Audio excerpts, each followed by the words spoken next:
Everybody, it is Marley K. I just want to come to you today and drop you a little nugget that I found when I was researching about Democrats resigning. And I read an article a couple of weeks ago about it only being like six. Well, it turns out it's like 19, which is huge. And I'm not sure what the majority is, how many seats they need to maintain their majority, but that number is huge. So I want to talk to you about this and the importance of it, and basically it's going to show why local politics matter, and pretty much for Black people it's getting ready to be a wrap. So, our majority, because our numbers have not risen as fast as other groups, and other groups tend to come in and be like allies with white supremacy, we are pretty much on our own. So, this article says 19 Democrats will leave the House in 2022, including 3 committee chairs. Um, And so this article says the announcements are piling up from vulnerable Democrats saying they are leaving their current seats to either retire or seek a different office. This hurts Pelosi's chance of remaining in the majority because Republicans only need to net 5 seats to get the House majority and retire Pelosi as Speaker after the midterms. So that's huge. Not only have 19 Democrats decided to call it quits on the House officially, but 3 committee chairs will also be leaving. And that is huge because that means if you're leaving, you don't believe you can win in your state. So it says the remaining vulnerable Democrats will have to face tougher election battles across the county and, in most cases, have to campaign in areas that have more than likely been redistricted. And so that is what's happening now during the redistricting process in states. And so, again, this is where state politics come into play. So if you skip those seats or don't recognize who you're voting for when you vote people into your state legislatures, these are the people that redraw districts every 10 years.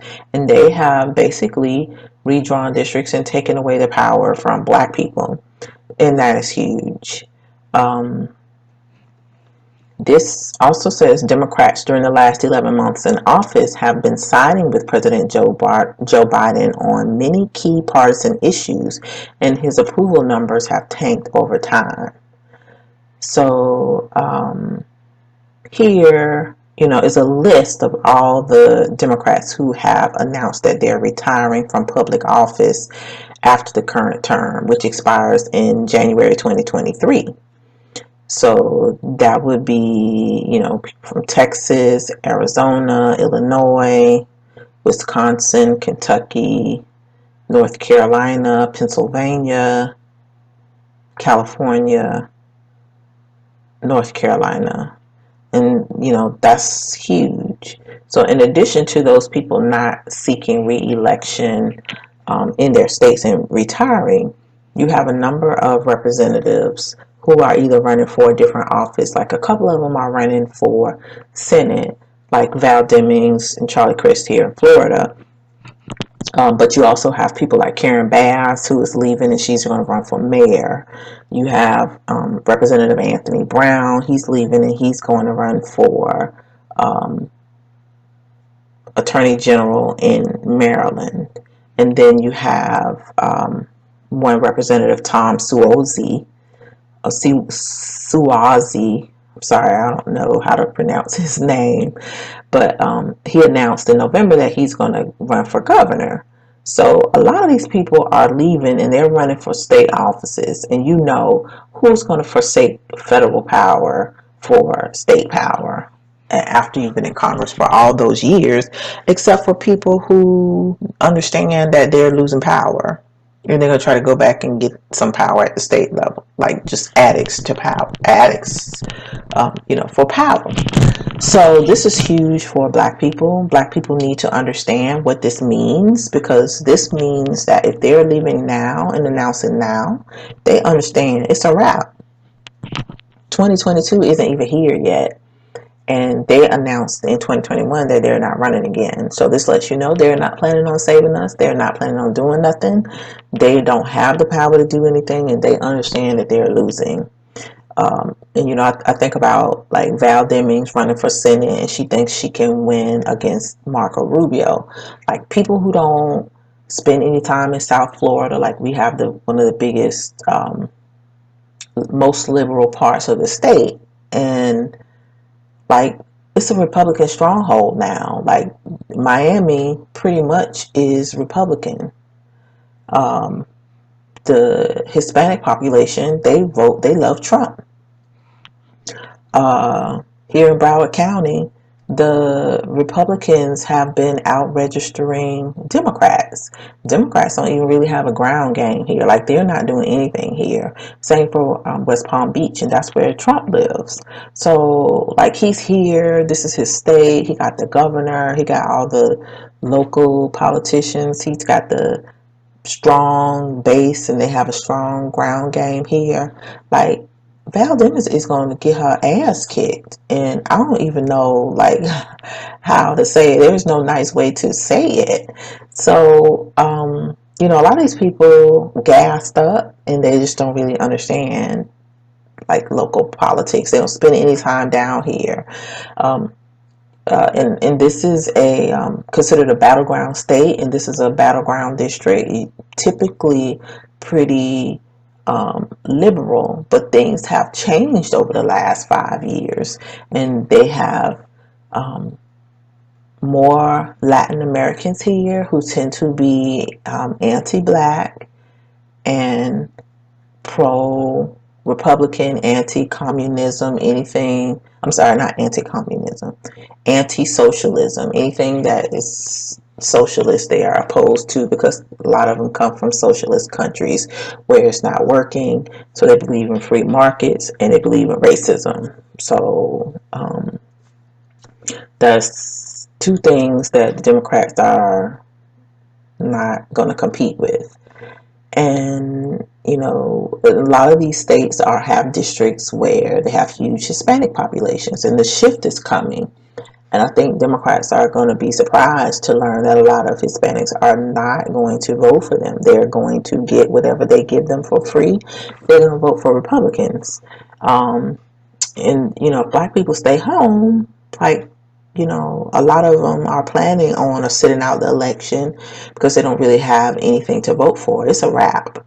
So if we can't, if we don't have elected officials willing to stand up for us, that means we are on our own. And we've been saying that. I've been trying to drill that in, that we are on our own.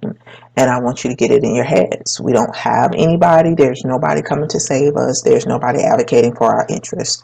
So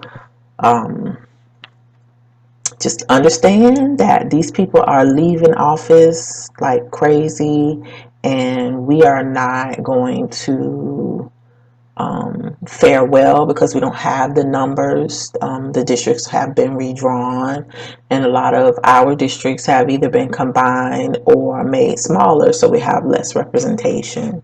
So the thing to do is focus on local politics, find out who's running in your particular district, try to get those people elected if they're good and they're advocating for the interest of people in your community. And if not, you need to try to find somebody to unseat them. You may have to run. Maybe we have to do fundraisers to find our own people, develop our own political parties. Like, we have to, really be creative. But I recommend, if you haven't already, get Dr. Claude Anderson's Powernomics book, The National Plan to Empower Black America, because we're going to need that. Like, we're going to have to get back to the basics. Create our own communities, create our own economies, create our own educational systems, because these things are going to disappear for us. Pretty much the benefits that we've had before are not going to be there. And I think that if you haven't lived in a South Florida and haven't seen how the Latin populations come here and they take over power and they don't share it, like, it's it's a very interesting dynamic, but it seems like white people don't understand all the black people don't get along, and that there are a lot of brown people who engage in white supremacy, and the same with a lot of black Caribbean populations, a lot of black African populations. So, there it's not necessarily that people are a monolith, but I just think that the Democratic Party they don't know people because they spent so much time trying to group us together.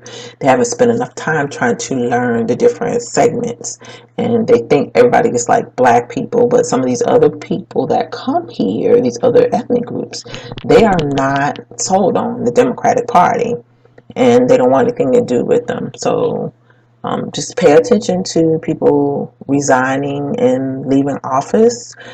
It's 19 now, but I'm sure after Christmas, a lot more people are going to resign because they understand that the momentum has shifted and they are not necessarily going to be able to hang on to their seats. So if you haven't been doing so, get your houses in order. You have like a year before 2022 comes, and then after that, we could have another coup. Like we just don't know what is going to happen. It's going to be a lot of uncertainty. People are going to start getting nervous the closer it gets to the election because they, figure something is going to happen, and you don't want to be out there trying to get stuff and not be able to get what you need for your household or your family because you waited till the last minute. So I'm telling you,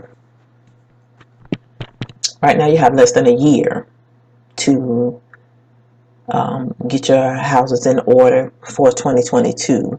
And then after 2022, you're going to see really how these Republicans cut up because they're going to be trying to take over everything, and when they do get power, they're not relinquishing it. So just be prepared. So that's all I wanted to bring to you today. Thank you for watching. Don't forget to like the video. Please like the video, share the video, and don't forget to subscribe to the channel if you like these types of topics and this type of information. But I just want you to pay attention to the fact that everything is not good, and the media is not going to tell you about it. But we need to be concerned because our interests are not being addressed, and our safety, is of the utmost importance to me, even if it's not important to our elected officials. So do what you got to do to get your houses in order. Talk to your family, talk to your children, because these children are going to be coming to school with jazzy mouths and want to put their hands on you. Like, y'all getting ready to see some Southern style racism that I don't think a lot of people in America are ready for. So, just be careful, be mindful, and don't necessarily think that the mainstream media is going to give you all of the information that you need. We got to strategize, got to look all over the place. They drop in tidbits of information. They're not hiding anything, but you do have to work and look for it. And so I use different sources to bring my stories to you. I don't just go to liberal sources or progressive sources. I look at everybody. And I thought the story was really important because it demonstrates that, the rats are jumping ship and we don't have anybody, to protect us. So we have to protect ourselves. So thanks for watching. I appreciate it. And don't forget to like the channel.